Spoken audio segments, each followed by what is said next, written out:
Alright guys, question 5 is telling us to find the slope of the tangent line to the curve x squared y minus xy squared is equal to 6 at the point 3, 1. Let me just explain to you what they're asking for here. So let's say you have some graph with some function here that looks like this, and then you have the points that they're giving you. So let's point 3, let's call this point here 3, and this one here 1. So this point here, every point on a curve has a tangent to it, so it's a line that barely touches the point, but it doesn't touch any other point on the graph. So like this point would have a tangent like, well, a little too close there, but would look like that. And this point here, it's hard to draw some of them, but like this point would have a tangent straight line that goes that way with a specific slope. Each one has their specific slope, and they only touch that one point. They don't touch any other point. They're asking us to find this slope, and to find slopes in calculus is you take the derivative and you plug in the point, or you set it equal to 0 to find the maximum or the minimum. So let's go ahead and find the derivative of this stuff. X squared y minus xy squared equal to 6.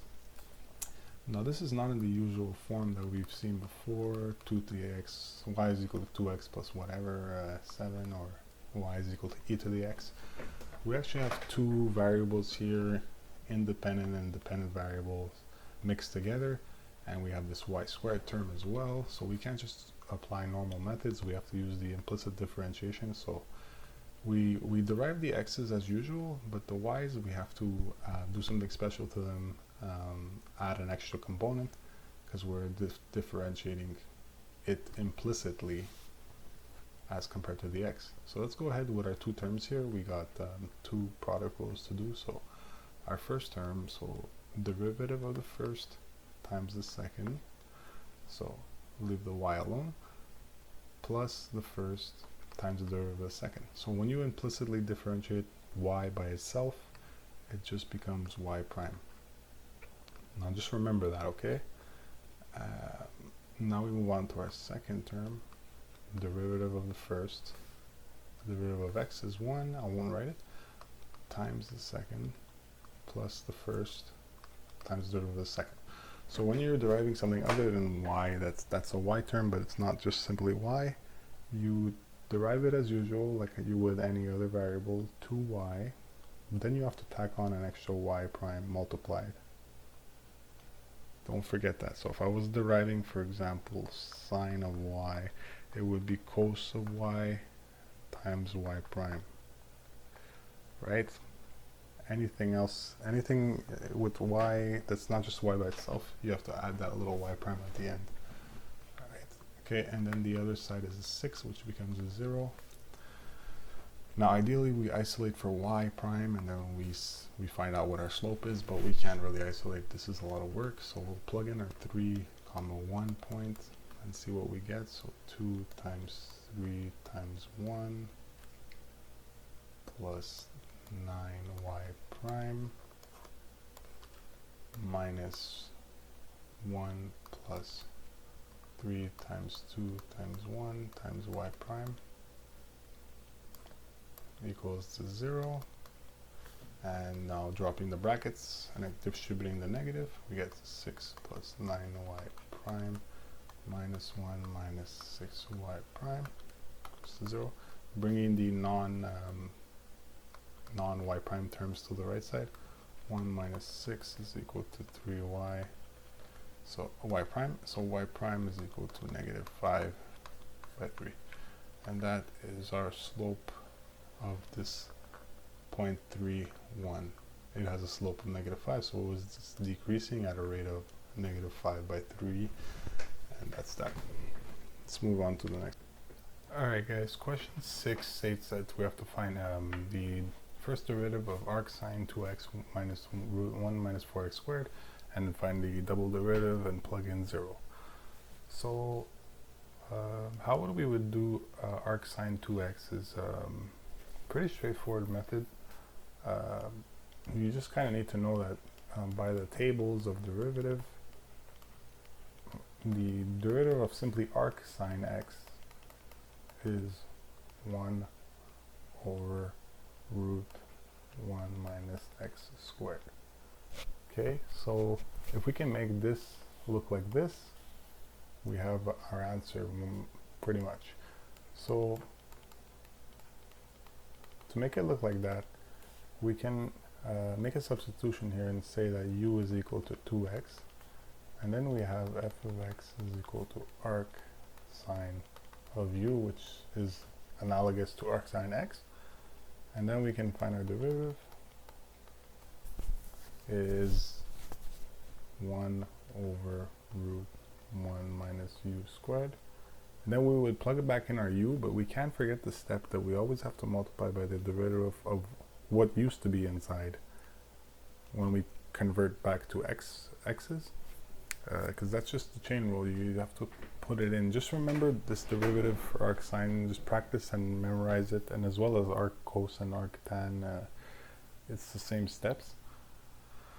So you would get, plugging back in our 2x, you would get 1 minus 4x squared.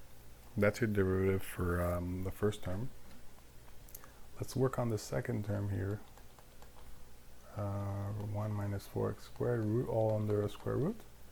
Let's convert that to exponent form to make it easier to see that we have to use the chain rule. So the chain rule would be this whole outside function where something here is raised to an exponent, similar to how x is raised to an exponent. The derivative would be 2x. We apply the same method, and then we multiply by the derivative of the inside. So 1/2, leave the inside alone, subtract 1 from the exponent, and then multiply by the derivative of the inside, which is -8. That would be the derivative of that. So yeah, I'm supposed to put f prime of x over here, there, skip a step, is equal to all that. So our total derivative is 2 over root 1 minus 4x squared minus all of that, 1/2 1 minus 4x squared to the -1/2 times -8. X, 8x, don't forget I did the wrong derivative of 4x squared. So we have to simplify because the problem says to simplify, do not forget. So how can we simplify? I'll give you guys a minute to pause the video and check it out, see if you could notice. But the way we do that, we'll distribute this negative sign, but we do see here this term here is raised to a negative exponent. If you bring the whole term to the denominator, the exponent will change to +1/2, and that is a square root actually. So if we can rewrite this whole term as the following. So it would be a plus because the negative and the negative cancel out, plus 8x all over 2 root 1 minus 4x squared. And now if I just divide this 8 by this 2, our final answer would be 2 plus 4x all over root 1 minus 4x squared. Great. And now the question is, part B is asking us to find the double derivative and plug in 0. So let's find a double derivative. That's the the quotient rule. So low times d high, derivative of the top, is 4 minus high d low. So derivative of the denominator, again, let's put it back in the exponent form and see that it's just a chain rule again. 1/2 1 minus 4x squared times -8x. So that's the derivative. 1/2 1 minus 4x squared times -8x,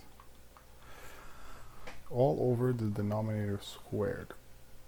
So if you square a square root, you lose the square root.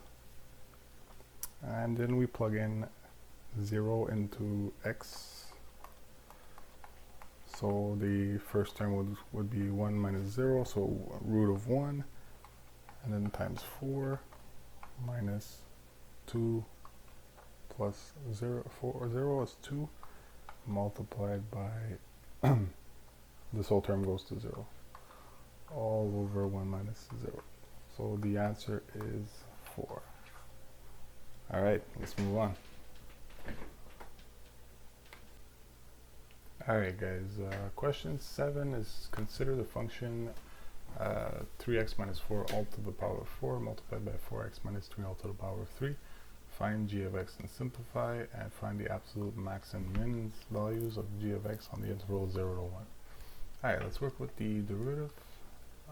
F of x, 3x minus 4 to the 4 multiplied by 4x minus 3 to the 3. So we got a product rule, and each derivative is going to be chain rule. So let's go ahead. So derivative of the first. So let's work over here with 3x minus 4 to the 4. This chain rule, the outside function is like x, 4, and the inside function is this. So derivative of the outside would be bring the 4 to the front, leave the inside alone, subtract 1 from the exponent, multiply by the derivative of the inside is just 3. So let's go ahead and write all that. So 3 times 4 is 12. 12 3x minus 4 to the 3. So that's the derivative of the first, multiplied by the second. Oops. Takes care of that, plus the first times the derivative of the second. Now the second would be same procedure, so it's 4x minus 3 to the 3, 4x minus 3 to the 2, and multiply by the derivative of the inside. So multiply by 12, 4x minus 3 squared. Alright, so derivative of the first times the second plus the first times the derivative of the second. Find the absolute max and min on the intervals 0 to 1. So we're going to have to work with this a bit, perhaps simplify. Can we simplify? We could. We see that there's common factors in each of them. This is common in both. Let me color it better. This is common in both, and this is common in both. So if we were to pull out each of them, let's start with the 3x minus 4. We can pull out 3x minus 4 cubed to each of them, and then we'll be left with 3x minus 4 one time over there. And we can also pull out 4x minus 3 twice, and then all of that will be multiplied by the leftovers. So 12 3, and no, we don't have no more 3x minus 4 there.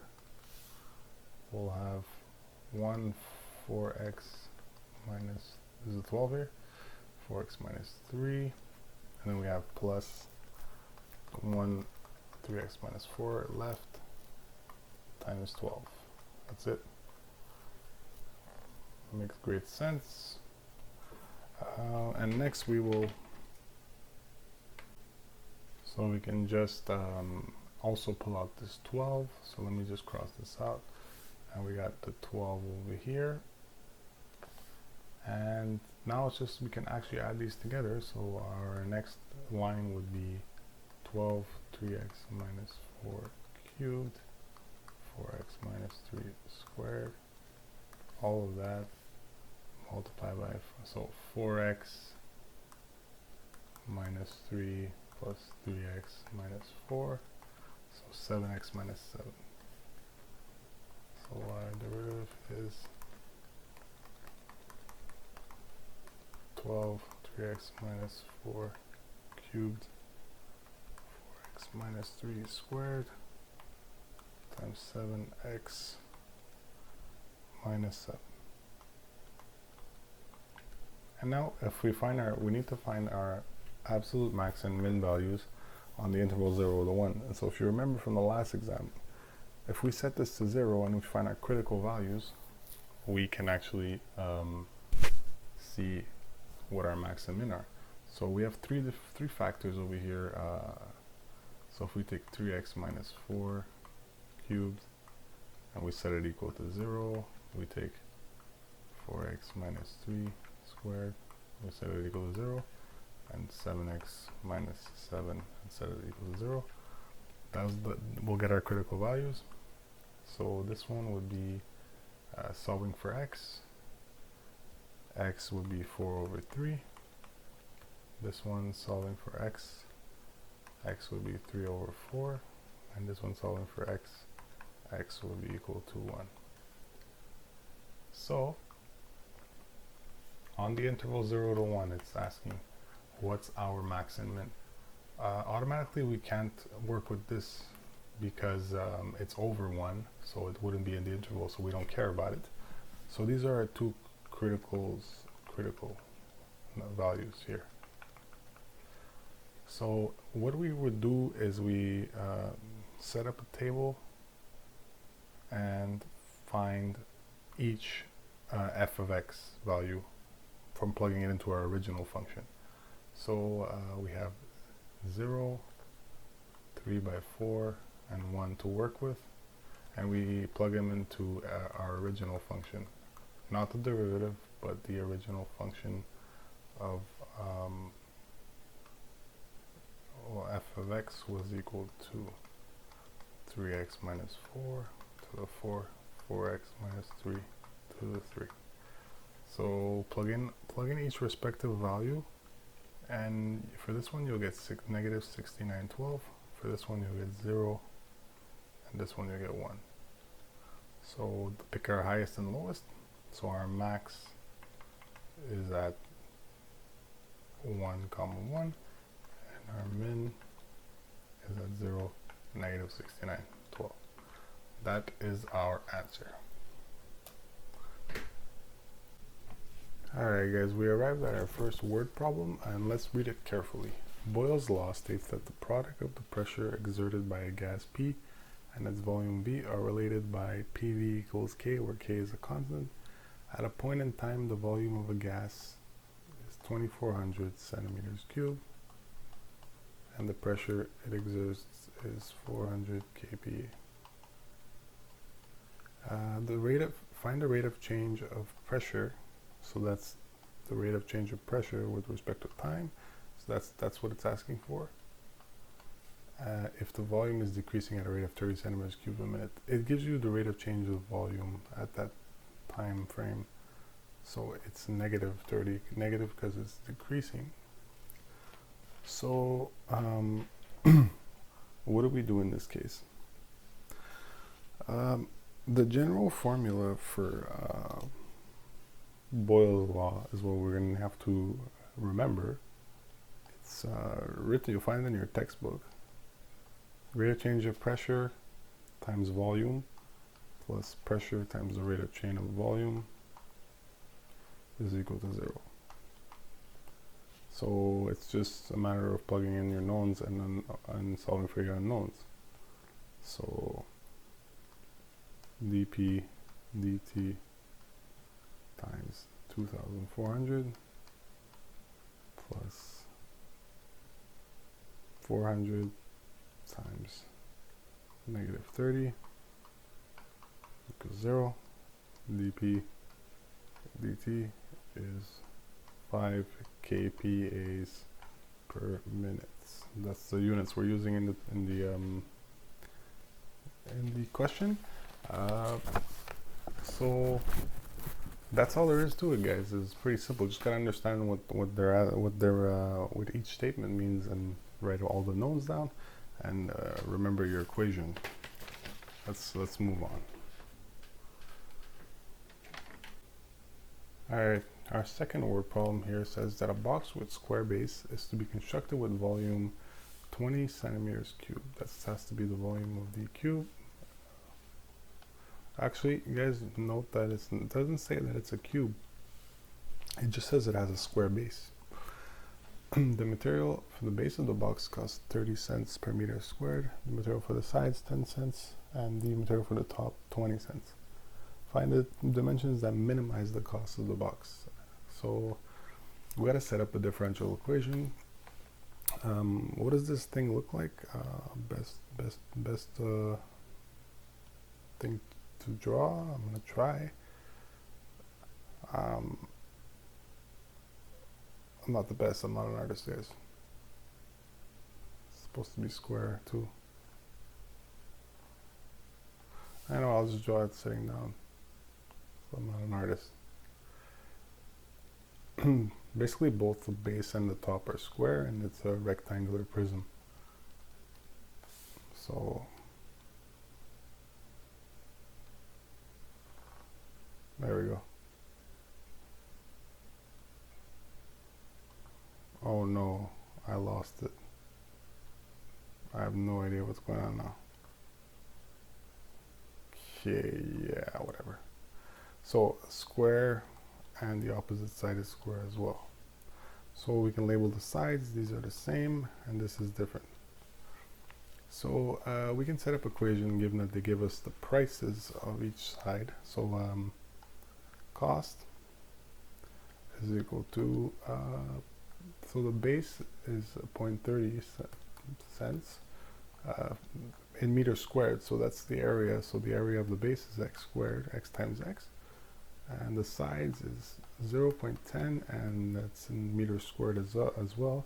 So this area here is x times y, but we got to do that 4 times because there's 4 sides, 1, 2 on the other side and under, times 4, and then the top is 0.20 x squared, right? That's the equation representing the cost at any dimensions you input. We can further simplify this though, because we know that the volume is 20 centimeters cubed, and the volume of a prism like this would be the base squared times the height. So if we can solve for y, plug it here, we'd get an equation only in terms of x, and that would be perfect, right? So we know that v is equal to 20, so we get 20 over x squared. Say we went back and plugged that in there, we would have c is equal to 0.3 x squared plus 4 times 0.10, so 0.4 x over 20 over x squared plus 0.2 x squared. Simplifying further, 0. We can add the x squared terms, 0.5 x squared. Get rid of this x, leave only 1x, plus 0.4 times 20 is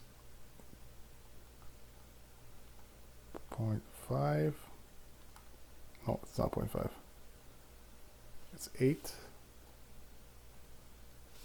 8 by x, and that's our equation representing the cost of this prism. And now we got to find the dimensions that minimize the cost. And when we're finding minimize and maximize and whatever, we'll take the derivative of this. So c prime, easy derivatives. This one would just be x, and the other one would be 8 over x squared. Now if we set this to 0, the derivative to 0, we'll find our max and min.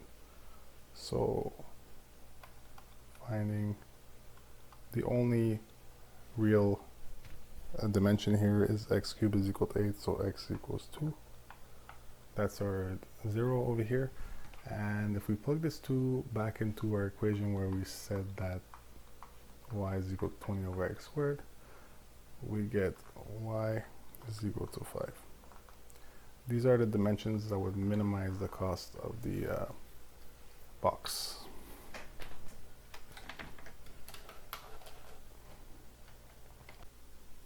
So guys, that concludes part 2 of the exam. Please check out part 3. It will be at the end of this video. You'll see a link to click on it.